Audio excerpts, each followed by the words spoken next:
গাহৰি মাংসৰ সালাড কাৰ কাৰ প্ৰিয় বাৰু আজি মই দেখাবলৈ লৈছো গাহৰি মাংসৰ সালাডৰ এটা ৰেচিপি তাৰ কাৰণে মই গাহৰি মাংসবোৰ ভালদৰে ধুই বইল কৰি লৈছো আৰু বইল হোৱাৰ পাছত মাংসবোৰ মই সৰু সৰুকৈ টুকুৰা কৰি লম আৰু এতিয়া লৈছো পিয়াজ আৰু জলকীয়াবোৰ মই গোলকৈ কাটি লৈছো আৰু এতিয়া কেৰাহীত মই মাংসবোৰ দি তেতিয়ালৈকে ভাজিম যেতিয়াৰ পৰা মাংসৰ পৰা তেল ওলোৱা আৰম্ভ নহয় যেহেতু মাংসখিনি মই ভালদৰে বইল কৰি লৈছিলো গতিকে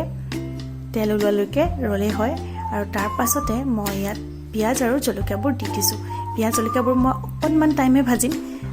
বেছিকৈ ভাজিলে সালাড খাবলৈ ভাল নহয় গতিকে অকণমান সিজাৰ পাছতে মই নমাই দিম ইয়াত অকণমান গোটা জালুক আৰু অকণমান ধনিয়া দিলে খাবলৈ বেছি ভাল হয় মোৰ ওচৰত অৱশ্যে ধনিয়া নাছিলে গতিকে মই তেনেকৈ বনাইছো আপোনালোকে যেতিয়া খাব ইয়াত অলপমান ধনিয়া আৰু অকণমান গোটা জালুকৰ গুড়ি দি ল'ব এতিয়া মই মাংসবোৰ নমাই দিম আৰু ইয়াতে মই অলপমান নেমু চেপি দিম আৰু মোৰ সালাড এতিয়া হৈ গ'ল ৰেডি আপোনালোকে এনেকৈ কোনে কোনে খাই ভাল পায় মোক কমেন্ট কৰি জনাবলৈ নাপাহৰিব আৰু যদিহে মোৰ ভিডিঅ'টো ভাল লাগিছে তেতিয়াহ'লে শ্বেয়াৰ কৰিব আজিলৈ আহিলো বাই